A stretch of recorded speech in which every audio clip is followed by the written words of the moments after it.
Bismillahirrahmanirrahim. Assalamualaikum warahmatullahi wabarakatuh.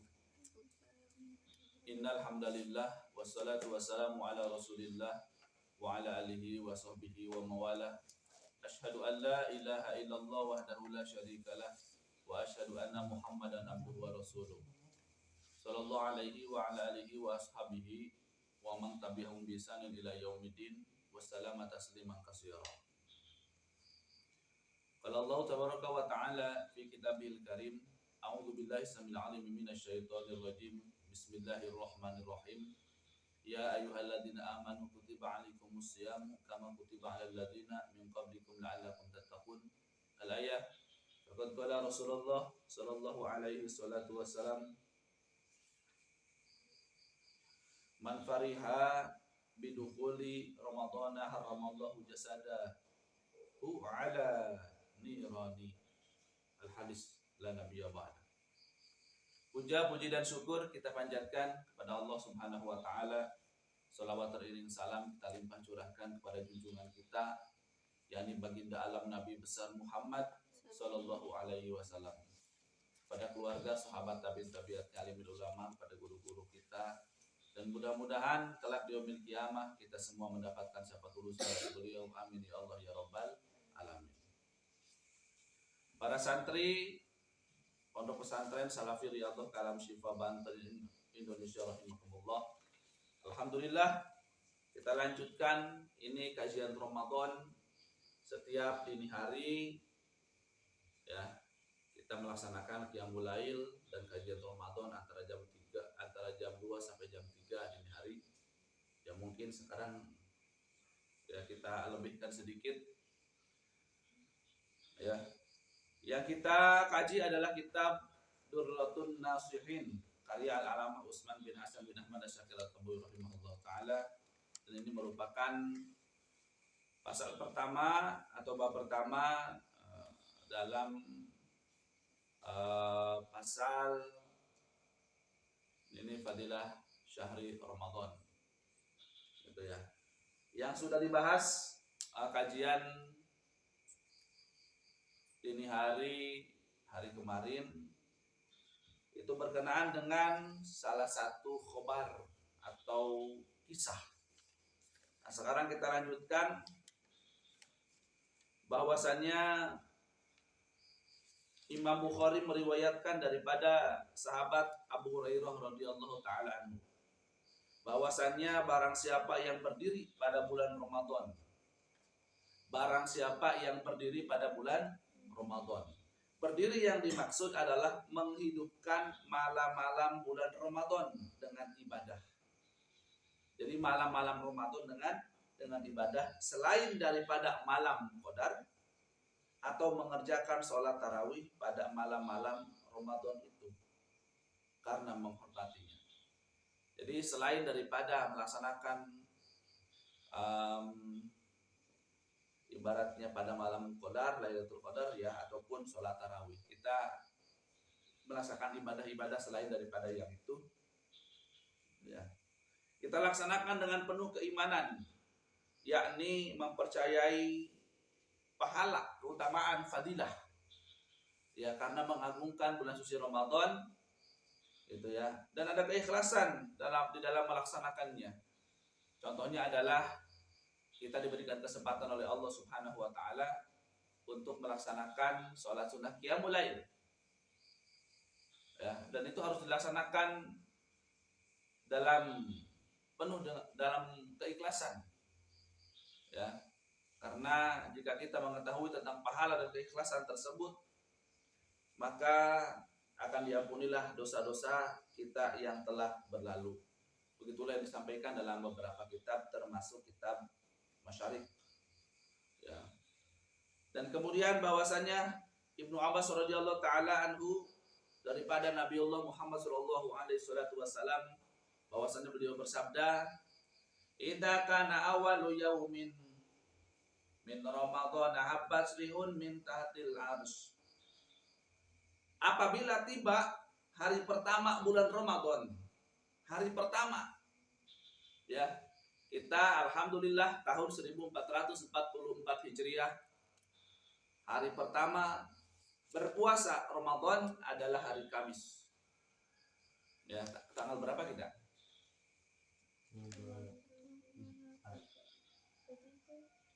23 atau 24? Jadi tanggal 23 Maret 2023 bertepatan dengan hari Kamis, itulah tanggal 1 Ramadan. Jadi kata baginda Rasul, apabila tiba hari yang pertama bulan suci Ramadan, maka bertiuplah angin dari bawah ars. Ya, yuqalu lahal musiratu wa tataharraku auraku asjaril jannah. Ya. Apa itu anginnya? Angin tersebut yang bertiup di bawah ars itu disebut dengan angin musiroh namanya. Angin musiroh. Ya, lahal musiroh. Lalu bergoyanglah daun-daun pepohonan surga. Ya, wa tataharraku auraku asjaril jannah. Ya. Bergoyang daun-daun pepohonan surga. Wah, ibarat tertiup angin, banyak gelombang-gelombang yang luar biasa, ya, sehingga melambai-lambailah daun tersebut.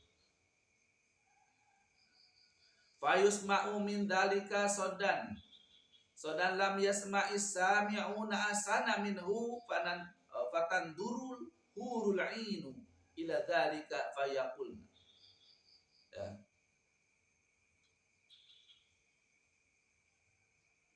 Bergoyang-goyanglah daun-daun pepohonan surga karena gerakan daun-daun tadi.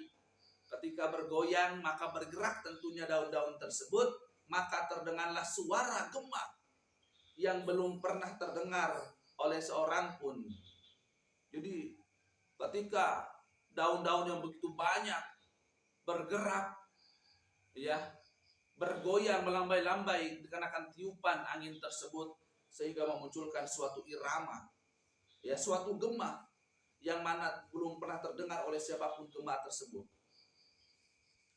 Dan suara gema itu lebih indah, ya, dan sangat indah didengar. Maka para bidadari pun memperhatikan, ya, apa yang diperhatikan? Suara gema tersebut. Ya, ibarat ada lonceng yang tertiup angin sehingga bergerak kiri dan kanan, sehingga timbullah suara teng teng teng teng teng teng, yang pasti bukan teng teng tukang bakso, ya. Gitu. Nah, itu terdengar oleh para bidadari-bidadari surga. Kemudian para bidadari mereka berdoa. Apa doanya? Allahumma ij'al lana fi hadas syahri min ibadika azwaja. Ya Allah, jadikanlah untuk kami pada bulan ini suami-suami dari hamba-hambamu. Dibayangkan para bidadari-bidadari surga, mereka memohon, meminta kepada Allah Subhanahu wa taala, ya, untuk menjadikan suami-suami pada bulan suci Ramadan. Itu, ya. Jadi jadikanlah untuk kami pada bulan Ramadan ini suami-suami dari hamba-hambamu. Jadi ternyata kalau bulan suci Ramadan tiba, ya, orang-orang yang ahli puasa, yang ahli melaksanakan ibadah-ibadah pada bulan suci Ramadan itu akan dimintakan oleh bidadari surga agar menjadi suaminya. Ya. Kemudian dilanjutkan di sini. Fama min abdin shoma ramadana illa zawjahu Allah ta'ala zawjatin min tilkal huri fil khimati kama qala Allah ta'ala fi kalamihil qadim hurun maksuratun fil khiyam. Maka tidaklah seseorang hamba pun berpuasa pada bulan Ramadan, melainkan Allah akan mengawinkannya dengan seorang istri dari kalangan bidadari-bidadari tersebut. Jadi hamba-hamba Allah yang berpuasa pada bulan suci Ramadan itu akan dinikahkan, dikawinkan dengan seorang istri, yang mana istri tersebut, ya, dari kalangan bidadari-bidadari surga, ya, yang berada di dalam sebuah mahligai, sebuah tempat pelaminan yang sangat mewah, sangat indah, sebagaimana firman Allah Subhanahu wa taala dalam Al-Qur'an, ya, dengan artinya bidadari-bidadari yang cantik jelita, lagi putih bersih, Karena memang bidadari itu identik dengan putih dan bersih. Jarang di sini ada keterangan bidadari yang hitam dan keteng misalkan, nggak ada. Ya rata-rata itu putih-putih semua bidadari. Karena di sini banyak riwayat sekali, masya Allah ya. Memang yang putih itu identik dengan paras-paras bidadari-bidadari surga. Yang dipingit di dalam mahligai. Sedangkan setiap bidadari itu mengenakan 7 pakaian yang warnanya berbeda-beda. Jadi bidadari tersebut ya mengenakan 7 pakaian yang warnanya berbeda-beda. Gitu ya. Waduh, masya Allah luar biasa. Ya.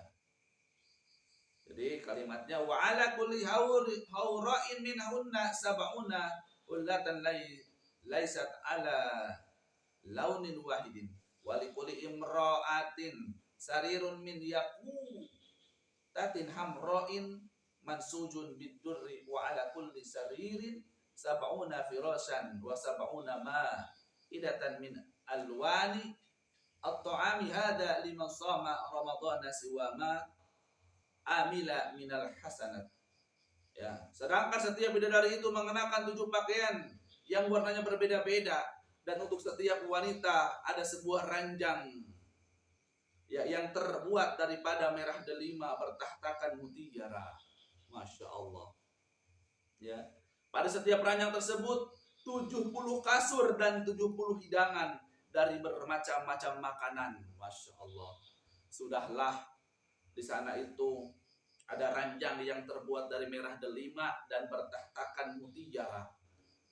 Artinya dari kayu. Kalau di alam dunia kan ada kayu, mungkin pakai besi. Kalau di sana pakai merah delima dan banyak mutiara-mutiara yang luar biasa. Ya. Dan terdapat 70 kasur dan 70 hidangan dari bermacam-macam makanan.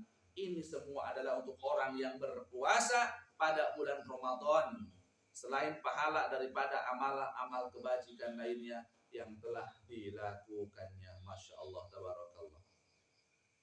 Maka ya, oleh karenanya sudah selayaknya bagi seorang mukmin menghormati bulan suci Ramadan dan menjaga diri daripada perbuatan-perbuatan keji, serta menyibukkan diri dengan perbuatan-perbuatan bakti kepada Allah Subhanahu wa taala. Apa itu perbuatan bakti kepada Allah? Ya, contohnya adalah sholat, membaca tasbih, ya berzikir, dan membaca Al-Quranul Karim. Bahkan Allah Subhanahu wa ta'ala pernah berfirman kepada Nabiullah Musa alaihi salam, sesungguhnya aku telah memberikan kepada umat Muhammad 2 cahaya agar mereka tidak dicelakai oleh 2 kegelapan. Ya. Maka Nabiullah Musa bertanya kepada Allah Subhanahu wa ta'ala, apakah 2 cahaya itu ya Rabb? Maka Allah Ta'ala menjawab, cahaya Ramadan dan cahaya Al-Quran. Jadi Ramadan itu akan menjadi cahaya bagi umat baginda Rasulullah SAW yang tidak diberikan kepada umat-umat yang lain, yaitu hanya diberikan kepada umatnya Kanjeng Nabi besar Muhammad SAW. Yang kedua adalah cahaya Al-Quran. Ya, jadi kalau kita sering baca Al-Quran, maka Al-Quran akan menjadi petunjuk, menjadi cahaya bagi kita di mana kita dalam mendapatkan ujian kegelapan daripada Allah Subhanahu wa taala. Maka Nabiullah Musa alaihissalam bertanya kembali, apakah 2 kegelapan itu ya Rabb? Ya, karena engkau tadi mengatakan supaya tidak dicelakai oleh 2 kegelapan. Maka Allah Ta'ala menjawab, kegelapan kubur dan kegelapan hari kiamat. Masya Allah. Jadi berpuasa Ramadan, ya, cahaya bulan suci Ramadan dan cahaya daripada Al-Quran, tadarus tilawah yang kita kerjakan itu akan menjadi cahaya. Kapan? Ketika gelapnya kubur. Karena di kubur itu akan gelap. Kita akan ditimbun oleh tanah. Kita akan bersatu dengan tanah. Ketika gelap itulah maka akan terang ya kubur kita atas wasilah bulan suci Ramadan dan bacaan Al-Quran. Pada hari kiamat pun sama, penuh dengan kegelapan, penuh dengan kengerian, penuh sesuatu yang horor pada hari kiamat. Sangat menegangkan, tetapi bagi orang-orang yang memuliakan, orang-orang yang berpuasa Ramadan, orang-orang yang membaca Al-Quran, maka mereka akan diberikan cahaya oleh Allah Subhanahu wa ta'ala. cahaya yang dapat menyinari dan tidak membuat horor untuk diri kita. Masya Allah, tabarakallah. Itu pun disampaikan dalam kitab Durratul Wa'izin. Ya, dan masih banyak kisah-kisah yang lainnya yang luar biasa, yang mudah-mudahan itu menjadi penyemangat untuk kita. Wallahu a'lam bishawab. Demikian yang dapat Abiyah sampaikan, semoga menggugah kalbu dan menginspirasi daripada untayan-untayan yang disampaikan oleh baginda Rasulullah sallallahu alaihi wasallam. Subhanaka Allahumma bihamdika asyhadu an la ilaha illa anta astaghfiruka wa atubu ilaik. Wa qala wa la taqulu man qala ihdinas siratal mustaqim. Wassalamualaikum warahmatullahi wabarakatuh.